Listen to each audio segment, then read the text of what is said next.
আপনাদের বলেছিলাম যে জেমিনির দেওয়া রেসিপির রান্না আমি আপনাদের সাথে শেয়ার করব। তো আমার রান্না শেষ, খাওয়াও শেষ, তো ভাবলাম যে শেয়ার করি। আর সত্যি সত্যি আমি রিভিউ দিব, কারণ আমার কাছে সত্যি অনেক বেশি মজা লেগেছে। আমি কোনো দিনও শাকের মধ্যে বেগুন আলু দিয়ে খাইনি, যেটা আমাদের জেমিনি মামা আমাকে বলে বলে দিল। তো আমি এই জন্য সে আমাকে বলেছিল যে আমি তাকে আর কি বলেছিলাম যে আমার কাছে বেগুন আলু আর সাদা শাক আর টমেটো আছে, এটা দিয়ে আমি কী রান্না করতে পারি। সো সে আমাকে বলল যে আলু বেগুন কিউব করে কাটো, আর টমেটো আর পরিমাণ মতো পেঁয়াজ রসুন কাঁচামরিচ কাটবা, তারপর এটা মিলিয়ে আমি রান্না করব। আর শাক পরিষ্কার করে ধুয়ে কেটে নিতে বললো। তো আমি তার পরামর্শ মতো আমি একটা কড়াইয়ের মধ্যে পরিমাণ মতো তেল দিয়ে, সে বলেছিল যে 5 ফোড়ন দেওয়ার জন্য, কিন্তু আমি তো 5 ফোড়ন খেতে পারবো না। সো আমি অল্প একটু জিরা আর ফোড়ন দিলাম। দেন আমি পেঁয়াজ রসুন আর কাঁচামরিচ দিয়ে খুব ভালো করে ভেজে নিচ্ছি।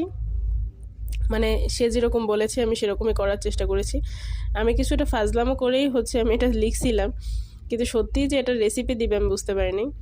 তো পেঁয়াজটা যখন একটু হালকা সফট হয়ে আসছে, সে পর্যায়ে আমি আলুগুলোকে দিয়ে দিলাম, কিউব করে কাটা আলু। এটাকে একটু হালকা করে ভেজে নিব।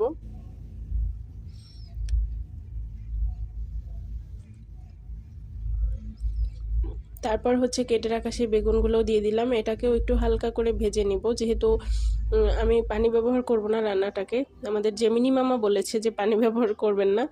সো পানি না দিলে তো এটা একটু আগে না ভেজে নিলে এটা গলবে না সহজে। তাই আলু বেগুনটা আমি একটু পেঁয়াজের সঙ্গে ভেজে নিচ্ছি।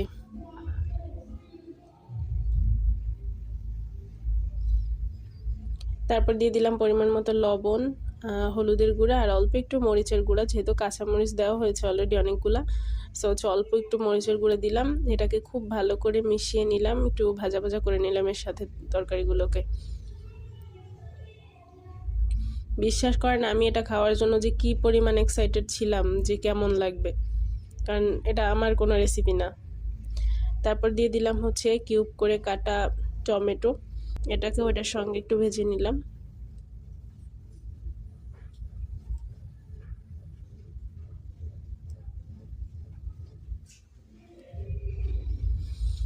এই সবজিগুলোকে একটু কষানোর জন্য, যেহেতু এটা একটু নরম হবে, তাই অল্প একটু পানি দিয়ে কষিয়ে নিচ্ছি। এর বেশি পানি ব্যবহার করব না আমি। দেন আমি সাদা শাকগুলোকে দিয়ে দিলাম।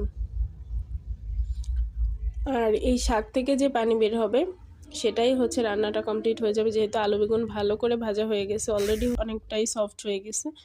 সো সেই শাকটা দিয়ে আমি একেবারে লো আঁচে রান্না করব।